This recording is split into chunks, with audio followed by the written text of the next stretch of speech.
I was quite young at 19. Nobody would have said 2 years before, here's an Olympian candidate.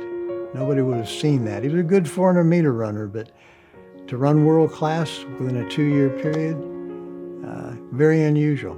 We set a new world record in the 4x400 relay, which the gold medal is in. When you win something like this, I think you're bound to share it with folks.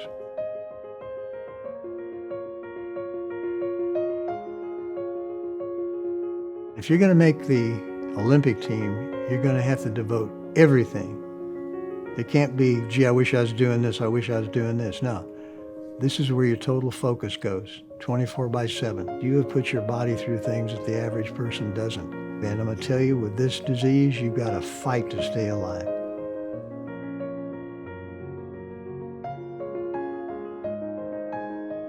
Christine was the only match out of 22 million on file at the time for my body.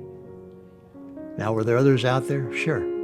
She was the only one that had signed up to be a match, the only one that had volunteered to save a life if a life could be saved with her DNA, with her stem cells. I feel like it's all like sliding door moments, you know? If that person hadn't done what they did for him, I probably wouldn't be here right now, you know?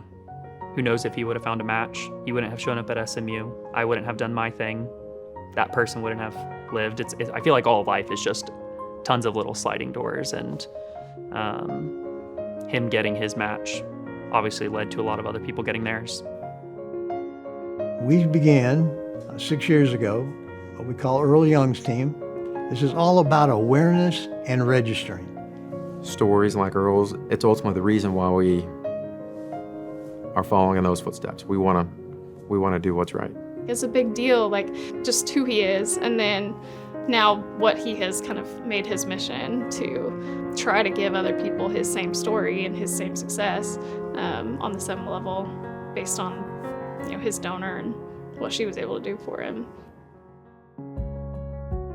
It's not as daunting of a task as I think people make it out to be in their head. Like maybe they make it out to be in their head because it's this grand heroic thing to do, that it must be this like giant thing and a big time sink or something like that. And it's really not. All we're asking folks to do in the beginning is just swab, just register. I was almost baffled by how easy it was.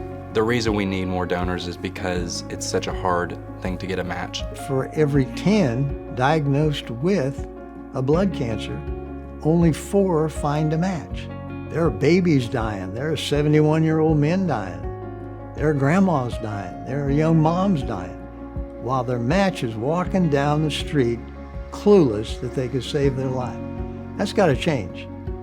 That's got to change. I also don't feel like you get that many opportunities to save somebody's life. I mean, I'm not a firefighter or a policeman or something like that. Like that's just like through like nothing that I'm doing, like just the fact that I have a certain DNA. It's like I didn't have to give that much of myself to make a huge impact on somebody else.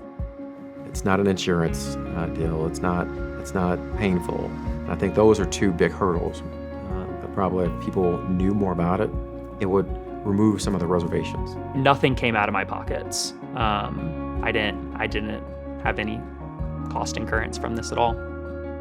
Not everyone gets called, so and that's why it's a privilege, is because not everyone gets called. So it's like they should feel at least very fortunate and special to be the one. The outcomes are real. The outcomes are meaningful. I just remember his mom was just so like grateful. Obviously, I mean, he was obviously very grateful, but it's like coming from a parent's view too, of like, no, you literally saved my son's life. It's like when I do something for someone else, now all of a sudden I'm more grateful for what I have. And just my heart overflows with joy and gratitude. It's not about me, it's about the team. You're doing something that's greater than yourself.